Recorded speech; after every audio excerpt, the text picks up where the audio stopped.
We tested these different looking keyboards and mice for 30 days to try and answer. Are they actually healthier for our bodies? And are they actually worth it? After posting our video about our desk setup makeover earlier this year, we got a few comments suggesting we try out ergonomic keyboards and mice to make things even healthier. I've actually considered trying them out for myself, as I've had elbow discomfort from tennis, recently made even worse since we started getting into bouldering. But in the end, we just weren't sure if they would be worth the effort to get used to. We know we can't be the only ones who are curious but uncertain at the same time. That's why we've decided to conduct this experiment. And how long it took for us to get used to them was actually somewhat surprising. For the next 30 days, we'll be using split keyboards from NocFree and a vertical mouse from ProtoArc. They are some of the more accessible options that we were able to find. The ProtoArc EM11NL, for example, can be had for just around $20. We were not sure what to expect from a $20 ergonomic mouse, but we were pleasantly surprised with its quality. When I use a conventional mouse, what I would often do is hold it vertically when scrolling through long pages or long videos, as it puts less strain on my messed up forearm. And that's the idea behind vertical mice. They're supposed to keep your arm in a more natural, neutral position. But when I hear vertical mouse, I was expecting the angle to be close to 90 degrees. Experiencing one for myself, that's when I realized the standard for most vertical mice is actually closer to 60 degrees. This one from ProtoArc is listed as having a 58-degree angle, while vertical mice from Logitech, for example, are listed at 57 degrees. Perhaps there's a good reason behind this design choice, but if it were up to me, I think I would have liked it to be more vertical. But I must say, using the vertical mouse does put less strain on my forearm as compared to a regular mouse. I just can't help but feel slightly let down, as the difference was less pronounced than I had anticipated. On the bright side, this means the mouse was very easy to get used to. Moving it, picking it up, clicking the buttons, they all feel slightly different compared to handling a regular mouse. But I found it comfortable and got along with it almost right away. However, in HL's case, while she found the mouse to put less strain on her forearm, it was just a little too large for her small hands, which made clicking and picking it up harder than it should be. So it seems like, unlike regular mice where you can just change how you position your hand, with the way vertical mice are designed, it's much more important that you find one of a suitable size. While the vertical mouse was easy to get used to, using a split keyboard for the first time was a different story. With split keyboards, you can set up the two halves in any position you want. When it's set up just the way we like it, it felt incredibly comfortable. We could keep our shoulders open, our chest up, and we could maintain good posture in a way that just isn't possible with regular keyboards. But our first attempts typing on a split keyboard looked something like this.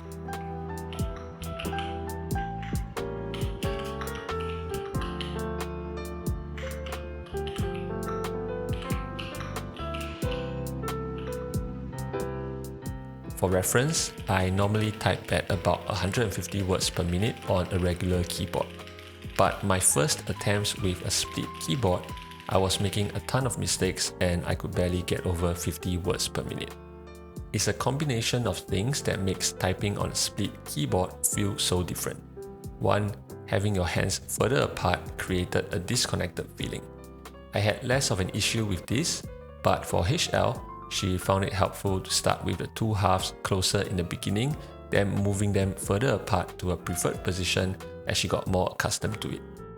Secondly, I think the bigger issue is that most of us have some flaws in our typing technique. I knew I had one major flaw in the way I type, and that's hitting the Y key with my left index finger instead of the more technically sound way, which is to use the right index finger. I also type the letter B mostly with my right index finger. This is less of a flaw in my opinion, since the letter B is equally close to where your index fingers should rest on the keyboard.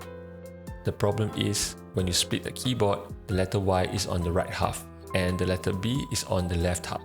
And this completely threw me off. I would constantly get tripped up when trying to type the letters B or Y, and there are many words with the letter B or Y. While this was frustrating, we must recognize that this is a matter of familiarity and not a problem with split keyboards. I was simply more familiar with my suboptimal way of typing. So I was patient and spent more time typing with the split layout. Every B or Y would cause me to glitch momentarily. But by the end of the day, when things were clicking, I was able to type at about 70 to 80% of my normal typing speed. After a few days of using the vertical mouse, I noticed I had less of a need to be constantly tilting it to reduce the strain on my forearm like I would when using a regular mouse. Now, I still would have liked it to be more vertical, but I would say it's a noticeable improvement. One thing that I missed about my previous mice, like the Keychron M6, were the additional features such as fast scrolling and a second thumb wheel. With just one hand on the mouse, I was able to scroll precisely or quickly, control volume, scroll through long videos, and switch between windows. These are all functionalities that I use all the time, but they were not available on the ProtoArc vertical mouse either because the buttons are not reprogrammable or is simply missing the hardware required to do so. But I did come up with a solution for that, which I'll talk about a bit later. For the split keyboard, in isolation, it was kind of hard to tell how much more comfortable it was compared to a regular keyboard. So I did a direct comparison. I switched back to my regular keyboard and started a typing test for 2 minutes. It was a familiar feeling.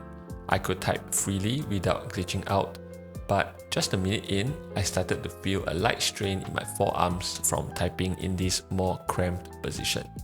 I took a short break and went for another round. Again, a minute in, I started to feel it in my forearms. To consolidate my findings, I switched back to the split keyboard. While I was definitely typing slower here, the thing is, I could keep going and going without feeling the same strain.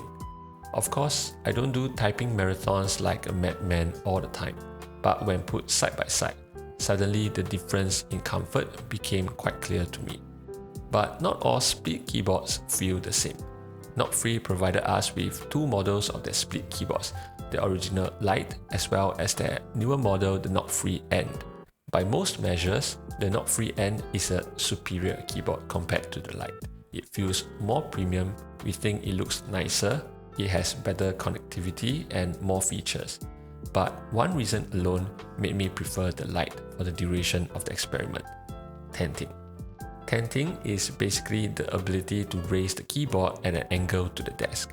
Similar in concept to vertical mice, it reduces strain on your forearms by keeping them in a more natural position when typing. The NocFree Lite has flip-up feet that raises the keyboard by a fixed amount. This may look like a small amount, and it is. We would have liked to see more tenting, and having adjustable angles would be nice as well.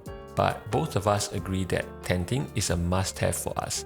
It's a big part of what makes using split keyboards enjoyable and more comfortable. So having some tenting is better than having no tenting. The production version of the NocFree End actually has a really unique tenting kit that also doubles as a display stand. Unfortunately, what we have with us is only a prototype unit, and that tenting kit wasn't ready for us to try out at the time of filming this video. After a week or two, I was starting to feel like 30 days for this experiment may have been excessive. Split keyboards and vertical mice do not need that much time to get used to, and we kind of already had a conclusion in our minds. Funny enough, I think this experiment has also brought improvements in ways that I didn't expect. Being forced to type properly with a split layout probably increased my typing speed on regular keyboards, because now it's possible for me to type letters B and Y with either hands, and sometimes it's just more efficient to do it one way over the other. And just an update, by now I can type on split keyboards at about over 90% of my usual speed. I don't think I'll ever be as quick on it as I am on the regular keyboard, but speed is not the focus with split keyboards, and 140 words per minute is plenty for me. And remember the advanced features that I missed from my previous mice. Well, I'm a problem solver and I don't give up easily. I wanted to enjoy using the ProtoArc mouse because I do find it quite comfortable, so I looked for software workarounds. Eventually, using the program AutoHotkey, I was able to come up with a solution that worked for me. Now I could also scroll precisely or quickly, control volume, scroll through long videos, and switch between windows with the ProtoArc mouse. And the cool thing about this solution is, most mice I connect to my PC from now would also get this same power up in features. Happy days. So at the end of the day, are split keyboards and vertical mice actually worth it? The short answer for us is yes. If you want to create a healthier workspace, split keyboards and vertical mice can put noticeably less strain on your arms and hands. But there are also things to consider. How much time do you actually spend on your keyboard and mouse? It's not surprising that many of those who swear by ergonomic split keyboards are programmers or writers who type for a living, or that those who swear by vertical mice could be designers who use their mouse all day for detailed work. I think the more time you spend using a mouse and keyboard, the more you benefit and feel the difference. For less hardcore users who may not yet have arm issues and find conventional keyboards and mice tolerable, it's going to be more about prevention rather than cure.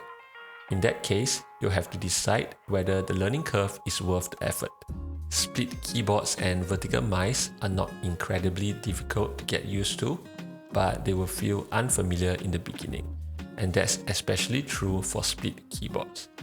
The good thing about NocFree's interpretation of split keyboards, for example, is that when you piece it together, you'll have something you're already familiar with.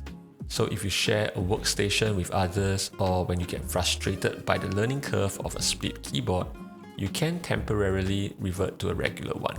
The ProtoArc mouse is also a competent and inexpensive introduction to vertical mice, but just make sure it suits the size of your hands.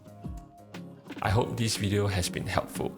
Tell us, have you considered or tried ergonomic keyboards and mice? And what was your experience like?